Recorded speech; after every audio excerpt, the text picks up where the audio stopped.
അള്ളാഹുവിന്റെ പ്രവാചകനായ ദാവൂദ് നബിയുടെ മകനാണ് സുലൈമാൻ അലൈഹിസ്സലാം. അള്ളാഹു പിതാവിനും മകനും പ്രവാചകത്വം നൽകി അനുഗ്രഹിച്ചു. സുലൈമാൻ നബിക്ക് സമാനമായ ഒരു സാമ്രാജ്യം മറ്റാർക്കും ഉണ്ടായിരുന്നില്ല. അദ്ദേഹം മനുഷ്യരുടെ മാത്രമല്ല, മൃഗങ്ങളുടെയും പക്ഷികളുടെയും ജിന്നുകളുടെയും രാജാവായിരുന്നു. എല്ലാവരുടെയും ഭാഷ അദ്ദേഹത്തിന് തിരിച്ചറിയാം. സുലൈമാൻ അലൈഹിസ്സലാമിന് വായുവിലും നിയന്ത്രണമുണ്ടായിരുന്നു. നിമിഷങ്ങൾക്കുള്ളിൽ അദ്ദേഹത്തിന് എവിടെ വേണമെങ്കിലും വരാനും പോകാനും കഴിയുമായിരുന്നു. ഖുർആനിൽ അള്ളാഹു സുലൈമാൻ അലൈഹിസ്സലാമിനെ പലയിടത്തും പരാമർശിച്ചിട്ടുണ്ട്. നബിയെ ഉന്നത പദവിയിലുള്ള രാജാവാക്കി. ലോകത്ത് മറ്റാർക്കും അത്തരമൊരു രാജ്യമില്ല. സുലൈമാൻ നബി തന്നെ അള്ളാഹുവിനോട് ദുആ ചെയ്തു, എനിക്ക് ശേഷം മറ്റാർക്കും നൽകപ്പെടാത്ത ഒരു രാജ്യം എനിക്ക് നൽകണമേ. അപ്പോൾ അള്ളാഹു സുലൈമാൻ നബി അലൈഹിസ്സലാമിനെ നിയന്ത്രിക്കാൻ വായു നൽകി. നബി പോകാൻ ആഗ്രഹിക്കുന്നിടത്തെല്ലാം വായു നബിയെ സൗമ്യമായി കൊണ്ടുപോകും. സുലൈമാൻ നബി മിനിറ്റുകൾക്കുള്ളിൽ എല്ലായിടത്തും മാസങ്ങളോളം സഞ്ചരിച്ചിരുന്നു. അള്ളാഹു സുലൈമാൻ നബിക്ക് ജിന്നുകളുടെ മേൽ നിയന്ത്രണം നൽകി. നബിയുടെ കൽപ്പന പ്രകാരം ജിന്നുകൾ ഉയരമുള്ള കെട്ടിടങ്ങൾ നിർമ്മിച്ചു. അവർ നദിയിൽ കർപ്പൂരം നട്ടുപിടിപ്പിക്കുകയും അതിൽ നിന്ന് വജ്രങ്ങൾ, രത്നങ്ങൾ, മുത്തുകൾ എന്നിവ വേർതിരിച്ചെടുക്കുകയും ചെയ്തു. മനുഷ്യരുടെ ശക്തിക്കപ്പുറമുള്ള അസാധാരണ ജോലികളായിരുന്നു അത്. സുലൈമാൻ നബിയുടെ മറ്റൊരു പ്രത്യേകത മൃഗങ്ങളുടെയും പക്ഷികളുടെയും ഭാഷ മനസ്സിലാക്കാൻ കഴിയുന്നതായിരുന്നു. സൂറത്തു നംലിൽ ഇത് പരാമർശിക്കുന്നുണ്ട്. ഒരു ദിവസം സുലൈമാൻ നബിയുടെ മുന്നിൽ ജിന്നുകളിൽ നിന്നും മനുഷ്യരിൽ നിന്നും പക്ഷികളിൽ നിന്നും അദ്ദേഹത്തിന്റെ എല്ലാ സൈന്യവും ഒത്തുകൂടി. അവർ ഉറുമ്പുകളുടെ വയലിലെത്തിയപ്പോൾ ഒരു ഉറുമ്പ് പറഞ്ഞു, എല്ലാവരും മാറി നിൽക്കൂ. സുലൈമാൻ നബിയും സൈന്യവും നിങ്ങളെ അറിയാതെ ആക്രമിക്കാതിരിക്കാൻ വേണ്ടി നിങ്ങൾ സ്വന്തം വീടുകളിലേക്ക് പോകൂ. ഒരു ചെറിയ ഉറുമ്പിൽ നിന്ന് ഇത് കേട്ട സുലൈമാൻ നബി പുഞ്ചിരിച്ചു. അദ്ദേഹം പറഞ്ഞു, അല്ലാഹുവേ, നീ എനിക്ക് നൽകിയ അനുഗ്രഹങ്ങൾക്ക് നന്ദി പറയാൻ എനിക്ക് അവസരം നൽകണമേ. നിന്നെ സന്തോഷിപ്പിക്കുന്നതും ഭക്തരായ ആളുകളുടെ കൂട്ടത്തിൽ എന്നെ ഉൾപ്പെടുത്തുന്നതുമായ നല്ല പ്രവൃത്തികൾ ഞാൻ ചെയ്യും. നബിക്ക് എല്ലാ തീരുമാനങ്ങളും എടുക്കാനുള്ള കഴിവ് അല്ലാഹു നൽകി. ഒരിക്കൽ 2 സ്ത്രീകൾ ദാവൂദ് നബിയുടെ അടുക്കൽ അവരുടെ കേസ് കൊണ്ടുവന്നു. അള്ളാഹു അവർക്ക് 2 പേർക്കും ഓരോ കുട്ടിയെ നൽകിയിട്ടുണ്ടായിരുന്നു. ഒരു ചെന്നായ അതിലെ മൂത്ത സ്ത്രീയുടെ കുട്ടിയെ ആക്രമിച്ചു തിന്നു. എന്നാൽ ആ സ്ത്രീ തന്ത്രശാലിയായിരുന്നു. ഇളയ സ്ത്രീയുടെ കുട്ടിയെ അവർ തട്ടിയെടുത്തു. അവർ പറഞ്ഞു, ഇത് എന്റെ കുട്ടിയാണ്, കുട്ടിയുള്ളത് അവരുടെ കയ്യിലാണ്. അങ്ങനെ ദാവൂദ് അലൈഹിസ്സലാം കുഞ്ഞിനെ മൂത്ത സ്ത്രീക്ക് നൽകി. സുലൈമാൻ നബി അലൈഹിസ്സലാം ദാവൂദ് നബിയോട് അനുവാദം ചോദിച്ചു. ഈ കേസ് ഞാൻ തീരുമാനിച്ചോട്ടെ. ദാവൂദ് അലൈഹിസ്സലാം അനുവാദം നൽകി. അപ്പോൾ സുലൈമാൻ നബി ആ സ്ത്രീയോട് പറഞ്ഞു, കുട്ടിയെ എനിക്ക് തരൂ. നബി കുട്ടിയെ കയ്യിലെടുത്തുകൊണ്ട് തന്റെ വാളെടുത്തു. 2 സ്ത്രീകളോടും പറഞ്ഞു, ഞാൻ ഇതിനെ 2 കഷ്ണങ്ങളായി നിങ്ങൾക്കിടയിൽ തുല്യമായി വിഭജിക്കാം. മൂത്ത സ്ത്രീ പറഞ്ഞു, ശരി. ഇളയ സ്ത്രീ തന്റെ മാതൃത്വം കാരണം നിലവിളിച്ചു. അവർ പറഞ്ഞു, ഈ കുട്ടിയെ ജീവിക്കാൻ അനുവദിക്കൂ. അവർക്ക് തന്നെ നിങ്ങൾ കുഞ്ഞിനെ കൊടുക്കൂ. ഇത് കേട്ടയുടനെ സുലൈമാൻ നബി പറഞ്ഞു, നിങ്ങളാണ് ഈ കുഞ്ഞിന്റെ ഉമ്മ. തന്റെ കുഞ്ഞിനെ വെട്ടുന്നത് നിങ്ങൾക്ക് സഹിക്കാൻ കഴിഞ്ഞില്ല. പിന്നെ എല്ലാവരും കുട്ടിയെ യഥാർത്ഥ ഉമ്മയ്ക്ക് നൽകി. ഒരു ദിവസം സുലൈമാൻ നബി എല്ലാ പക്ഷികളുടെയും വാർത്ത അറിയുകയായിരുന്നു. ഒരു പക്ഷി അവിടെ ഇല്ലെന്ന് കണ്ടപ്പോൾ അദ്ദേഹം പറഞ്ഞു, വൈകുന്നേരമായിട്ടും എന്തുകൊണ്ടാണ് ഹുദ്ഹുദ് പക്ഷിയെ കാണാത്തത്? വ്യക്തമായ കാരണം നൽകിയില്ലെങ്കിൽ ഞാൻ തീർച്ചയായും അവനെ ശിക്ഷിക്കും. കുറച്ചു കഴിഞ്ഞപ്പോൾ ഹുദ്ഹുദ് അവിടെ എത്തി. കോപിച്ചു നിൽക്കുന്ന നബിയോട് പറഞ്ഞു, നിങ്ങളെ അത്ഭുതപ്പെടുത്തുന്ന ഒരു വാർത്ത ഞാൻ കൊണ്ടുവന്നിരിക്കുന്നു. ഞാൻ പറന്ന് സബ് എന്ന രാജ്യത്തെത്തി. അതിസുന്ദരമായ ആ നാട് ഭരിക്കുന്നത് ഒരു രാജ്ഞിയാണ്. മരതരത്നങ്ങൾ പതിച്ച അവരുടെ സിംഹാസനം വളരെ വലുതാണ്. ആ രാജ്ഞിയും അവരുടെ ജനതയും അള്ളാഹുവിനെ വിട്ട് സൂര്യനെ സാഷ്ടാംഗം പ്രണമിക്കുന്നവരാണ്. പിശാച് അവരെ നേരായ പാതയിൽ നിന്നും മാറ്റിയിരിക്കുന്നു. ഈ വാർത്ത കേട്ടപ്പോൾ സുലൈമാൻ നബി വളരെ അത്ഭുതപ്പെട്ടു. അദ്ദേഹം ഹുദ്ഹുദിനോട് പറഞ്ഞു, നിന്റെ വാക്കുകൾ ഞങ്ങൾ ഇപ്പോൾ തന്നെ സ്ഥിരീകരിക്കും. എന്റെ ഈ കത്ത് നീ അവിടെ എത്തിക്കുക. എന്നിട്ട് അവരുടെ മറുപടിയുമായി മടങ്ങി വരൂ. നബി ഒരു കത്ത് എഴുതി കൊടുത്തു. ഹുദ്ഹുദ് കത്തെടുത്ത് രാജ്ഞിയുടെ മുന്നിൽ ഇട്ടുകൊണ്ട് മറവിലേക്ക് മാറി പറന്നു. കത്ത് കണ്ടപ്പോൾ ബൽക്കീസ് രാജ്ഞി എല്ലാവരെയും വിളിച്ചു. അള്ളാഹുവിന്റെ നാമത്തിൽ തുടങ്ങുന്ന ഒരു കത്ത് സുലൈമാൻ അലൈഹിസ്സലാമിൽ നിന്ന് എനിക്ക് താൽക്കാലികമായി ലഭിച്ചിട്ടുണ്ട്. അതിൽ എഴുതിയിരിക്കുന്നത്, നിങ്ങൾ ഷാഢ്യം പിടിക്കരുത്, ഒരു മുസ്ലിമായി എന്റെ അടുക്കൽ വരൂ എന്നാണ്. ബൽക്കീസ് രാജ്ഞി സഭയിലുള്ളവരോട് പറഞ്ഞു, ഈ കാര്യത്തിൽ എനിക്ക് ഉപദേശം തരൂ.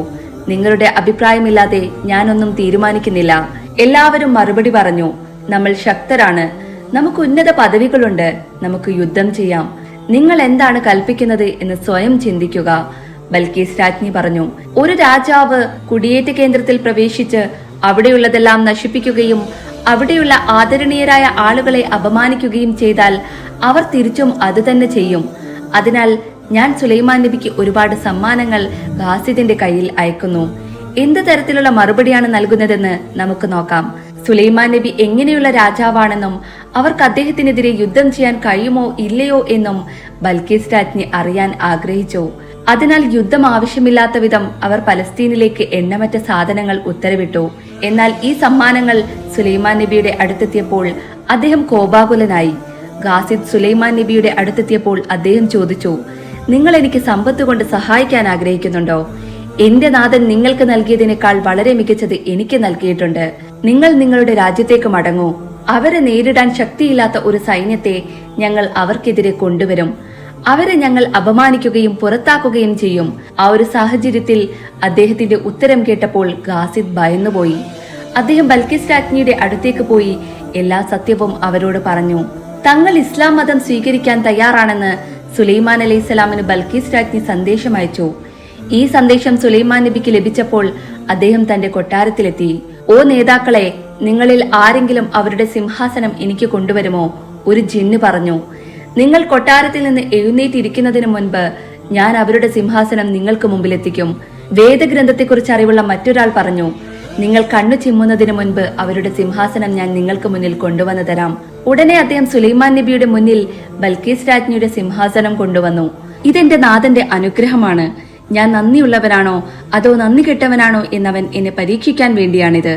നന്ദിയുള്ളവൻ സ്വന്തം നന്മയ്ക്ക് നന്ദിയുള്ളവനാണ്. ആരെങ്കിലും നന്ദി കെട്ടവനാണെങ്കിൽ എന്റെ അള്ളാഹു നിസ്സംഗനും കരുണാമയനുമാണ്. അപ്പോൾ സുലൈമാൻ നബി സിംഹാസനം മാറ്റാൻ ഉത്തരവിട്ടു. സിംഹാസനത്തിൽ നിന്ന് രത്നങ്ങൾ നീക്കം ചെയ്ത് അതിന്റെ ആകൃതി മാറുന്നതിനായി മറ്റൊരു സ്ഥലത്ത് വെച്ചു. തുടർന്ന് രാജ്ഞി അവിടെ എത്തിയപ്പോൾ ബൽക്കീസ് രാജ്ഞിയോട് ചോദിച്ചു, നിങ്ങളുടെ സിംഹാസനവും ഇതുപോലെയാണോ? രാജ്ഞി തന്റെ സിംഹാസനം കൊട്ടാരത്തിന് പിന്നിൽ ഉപേക്ഷിച്ചതിനാൽ അവർ അതെ എന്ന് പറഞ്ഞില്ല. അത് രാജ്ഞിയുടെ സിംഹാസനമായതിനാൽ അവർ അല്ല എന്നും പറഞ്ഞില്ല. എന്നിരുന്നാലും അതിൽ ചില മാറ്റങ്ങൾ ഉണ്ടായിരുന്നു. അവർ ഒരുപാട് ആലോചിച്ചിട്ട് പറഞ്ഞു, ഈ സിംഹാസനം എന്റേതാണെന്ന് തോന്നുന്നു. ഇതിനുശേഷം സുലൈമാൻ നബി ബൽക്കീസ് രാജ്ഞിയെ കൊട്ടാരത്തിലേക്ക് കൊണ്ടുപോയി. സുലൈമാൻ നബി തന്റെ രാജ്യത്തിന്റെ ഒരു ദൃശ്യം ഇതുവരെ ആരും കണ്ടിട്ടില്ലാത്ത രീതിയിൽ കാണിക്കാൻ ആഗ്രഹിച്ചു. അതിനുശേഷം സുലൈമാൻ നബി ബൽക്കീസ് രാജ്ഞിയെ തന്റെ കൊട്ടാരത്തിലേക്ക് കൊണ്ടുപോയി. സുലൈമാൻ നബി തന്റെ രാജ്യത്തിന്റെ മനോഹരമായ ദൃശ്യം ഇതുവരെ ആരും കണ്ടിട്ടില്ലാത്ത രീതിയിൽ കാണിക്കാൻ ആഗ്രഹിച്ചു. ഈ കൊട്ടാരം പൂർണ്ണമായും ഗ്ലാസ് കൊണ്ടാണ് നിർമ്മിച്ചത്. മറുവശത്ത് നിന്ന് അത് കാണാൻ കഴിയുമായിരുന്നു. ഗ്ലാസിനടിയിൽ വെള്ളമുണ്ടായിരുന്നു. വെള്ളം ഒഴുകിക്കൊണ്ടേയിരുന്നു. ബൽക്കീസ് രാജ്ഞി കൊട്ടാരത്തിൽ പ്രവേശിച്ചപ്പോൾ ആ കൊട്ടാരത്തിൽ വെള്ളം ഒഴുകുന്നത് കണ്ട് അവർ വളരെ അത്ഭുതപ്പെട്ടു. വസ്ത്രങ്ങൾ നനയാതിരിക്കാൻ അവർ തന്റെ വസ്ത്രങ്ങൾ മെല്ലെ ഉയർത്തി. പിന്നീട് അവർ പതിയെ കാലുകൾ വെള്ളത്തിൽ വെക്കാൻ ആഗ്രഹിച്ചപ്പോൾ അവർ ആ ഗ്ലാസിൽ വീണു. താൻ വഞ്ചിക്കപ്പെട്ടതിൽ രാജ്ഞി വളരെയധികം ലജ്ജിച്ചു. ആ സ്ഫടിക കൊട്ടാരം വളരെ ഗംഭീരമായിരുന്നു. അത് ജിന്നുകളാണ് നിർമ്മിച്ചത്. സുലൈമാൻ നബി പറഞ്ഞു, ഇതിൽ നിലത്ത് പോലും കണ്ണുകളുണ്ട്. ഈ മഹത്തായ രാജ്യം കണ്ടപ്പോൾ സുലൈമാൻ അലൈഹിസ്സലാം രാജാവ് മാത്രമല്ല അള്ളാഹുവിന്റെ പ്രവാചകൻ കൂടിയാണെന്ന് അവർ മനസ്സിലാക്കി. ദുനിയാവിലെ രാജ്യം ഇത്രയും നല്ലതാണെങ്കിൽ അള്ളാഹു അത്തരമൊരു രാജാവായിരിക്കുമെന്ന് ബൽക്കീസ് രാജ്ഞി വിശ്വസിക്കാൻ വേണ്ടി സുലൈമാൻ നബി അത്തരം അത്ഭുതങ്ങൾ ബൽക്കീസ് രാജ്ഞിക്ക് കാണിച്ചു കൊടുത്തു. നിങ്ങൾ ആരാധിക്കുന്ന അള്ളാഹുവിന് മുന്നിൽ സൂര്യൻ ഒന്നുമല്ല. ബൽക്കീസ് രാജ്ഞി പറഞ്ഞു, എന്റെ നാഥ, ഞാൻ എന്റെ ജീവിതത്തെ തെറ്റിച്ചു. ഇപ്പോൾ ഞാൻ സുലൈമാൻ നബിയുടെ കൂടെ അള്ളാഹുവിന്റെ ഒരു ദാസയാണ്. ബൽക്കീസ് രാജ്ഞിയോടൊപ്പം അവരുടെ മുഴുവൻ ജനതയും ഇസ്ലാം മതം സ്വീകരിച്ചു. സുലൈമാൻ നബിയുടെ ഏറ്റവും വലിയ നേട്ടം മസ്ജിദുൽ അഖ്സ നിർമ്മിച്ചതാണ്. അതിന്റെ ആദ്യ നിർമ്മാണം യഅ്കൂബ് നബി നിർവഹിച്ചു. എന്നാൽ ബുക്തനിസാർ അത് ഏറ്റെടുത്തപ്പോൾ അദ്ദേഹം മസ്ജിദുൽ അഖ്സയെ തകർത്തു. അള്ളാഹു സുലൈമാൻ നബിക്ക് രാജ്യം നൽകിയപ്പോൾ അദ്ദേഹം മസ്ജിദുൽ അഖ്സയുടെ നിർമ്മാണം വീണ്ടും പുനരാരംഭിച്ചു. ഇതോടൊപ്പം അദ്ദേഹം ഹൈക്കലി സുലൈമാൻ നിർമ്മിച്ചു. ജൂതന്മാർ ഇപ്പോഴും അതിനെ വളരെ പവിത്രമായി കരുതുന്നു. ഹൈക്കലി സുലൈമാൻ മസ്ജിദുൽ അഖ്സയ്ക്ക് വളരെ അടുത്താണ്. മുഹമ്മദ് നബി സല്ലല്ലാഹു അലൈഹി വസല്ലമ പറയുന്നു, സുലൈമാൻ നബി ബൈത്തുൽ മുഖദ്ദസ് നിർമ്മിച്ചപ്പോൾ അദ്ദേഹം അള്ളാഹുവിനോട് 3 കാര്യങ്ങളാണ് ദുആ ചെയ്തത്. അള്ളാഹു അതിൽ 2 പ്രാർത്ഥനകൾ സ്വീകരിച്ചു. സുലൈമാൻ നബിയുടെ ആദ്യ പ്രാർത്ഥന, അള്ളാഹുവെ, നിന്റെ ഭരണകൂടത്തിന് അനുസൃതമായ നീതിയുക്തവും ആരെയും പീഡിപ്പിക്കാത്തതുമായ ഒരു ഭരണകൂടം എനിക്ക് നൽകണമേ എന്നായിരുന്നു. അള്ളാഹു ആ പ്രാർത്ഥന സ്വീകരിച്ചു. സുലൈമാൻ നബിയുടെ 2ാമത്തെ ദുആ, ഞാനല്ലാതെ മറ്റാർക്കും അർഹതയില്ലാത്ത ഒരു രാജ്യം എനിക്ക് നൽകണമേ എന്നായിരുന്നു. അള്ളാഹു ആ പ്രാർത്ഥനയും സ്വീകരിച്ചു. 3ാമത്തെ പ്രാർത്ഥന, വീട്ടിൽ നിന്ന് ഇറങ്ങി മസ്ജിദുൽ അക്സയിൽ പ്രാർത്ഥന നടത്താൻ ഉദ്ദേശിക്കുന്നവർ ജനിച്ച ദിവസത്തിലെന്ന പോലെ പാപങ്ങൾ ഉപേക്ഷിക്കണമെന്ന് അദ്ദേഹം ആവശ്യപ്പെട്ടു. ഈ മൂന്നാമത്തെ പ്രാർത്ഥനയെക്കുറിച്ച് പ്രവാചകൻ നബി സല്ലല്ലാഹു അലൈഹി വസല്ലമ പറയുന്നു, അള്ളാഹു ഈ പ്രാർത്ഥന നമ്മുടെ ഉമ്മത്തിനായി സൂക്ഷിച്ചിട്ടുണ്ടെന്ന് ഞങ്ങൾ പ്രതീക്ഷിക്കുന്നു. അള്ളാഹു സുലൈമാൻ നബിക്ക് ഏറ്റവും നല്ല രാജ്യവും എണ്ണമറ്റ ശക്തിയും നൽകി. ഒരു മനുഷ്യൻ എത്ര ശക്തി നേടിയാലും മരണത്തിൽ നിന്ന് രക്ഷപ്പെടാൻ കഴിയില്ല. സുലൈമാൻ നബിയുടെ മരണത്തിലൂടെ അത് അള്ളാഹു ആളുകളെ അറിയിച്ചു. സുലൈമാൻ നബിയുടെ കാലഘട്ടത്തിൽ ആളുകൾ ജിന്നുകളുടെ രാജ്യദ്രോഹത്താൽ വലഞ്ഞിരുന്നു.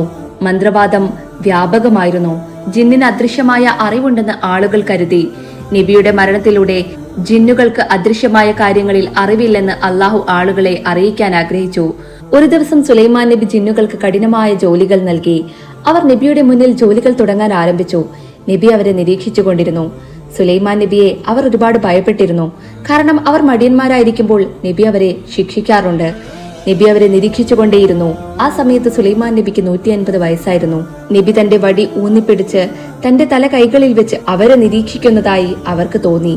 എന്നാൽ അപ്പോഴേക്കും സുലൈമാൻ നബിയുടെ മരണം സംഭവിച്ചിട്ടുണ്ടായിരുന്നു. അപ്പോഴും സുലൈമാൻ നബി അലൈഹി ഇസ്ലാമിന്റെ കണ്ണുകൾ തുറന്നിരുന്നു. ജിന്നുകൾ ജോലി തുടർന്നുകൊണ്ടേയിരുന്നു. സുലൈമാൻ നബി ജീവിച്ചിരിപ്പുണ്ടെന്നും അവരെ നിരീക്ഷിക്കുകയാണെന്നും അവർ കരുതി.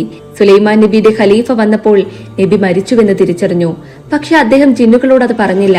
സുലൈമാൻ നബി എത്ര കർക്കശക്കാരനാണെന്ന് ജിന്നുകൾ അത്ഭുതപ്പെട്ടു. അപ്പോൾ ഒരു ചിതൽ സുലൈമാൻ നബിയുടെ വടിയിൽ ഇടിച്ചു. ഒടുവിൽ വടി പൊട്ടി സുലൈമാൻ നബി നിലത്ത് വീണു. അപ്പോഴാണ് ജിന്നുകൾ കാര്യങ്ങൾ മനസ്സിലാക്കിയത്. അങ്ങനെ സുലൈമാൻ നബിയുടെ എല്ലാ ജനതയും ജിന്നുകൾക്ക് അദൃശ്യമായത് അറിയില്ലെന്ന് തിരിച്ചറിഞ്ഞു. ജിന്നുകളും അള്ളാഹുവിന്റെ സൃഷ്ടികളാണെന്നും അവയ്ക്ക് അള്ളാഹുവിനേക്കാൾ മുകളിലാകാൻ കഴിയില്ലെന്നും അള്ളാഹു ആളുകളെ മനസ്സിലാക്കി കൊടുത്തു. സുലൈമാൻ നബിയുടെ ജീവിതത്തിലൂടെ അള്ളാഹു അല്ലാതെ മറ്റാരും ആരാധനയ്ക്ക് യോഗ്യനല്ലെന്ന് ആ ജനതയ്ക്ക് മനസ്സിലായി. സുലൈമാൻ നബി ആർക്കുമില്ലാത്ത ഒരു രാജ്യം അള്ളാഹുവിനോട് ചോദിച്ചു. അള്ളാഹു ആ പ്രാർത്ഥന സ്വീകരിച്ചു. അള്ളാഹുവിന് എല്ലാം സാധ്യമാണ്.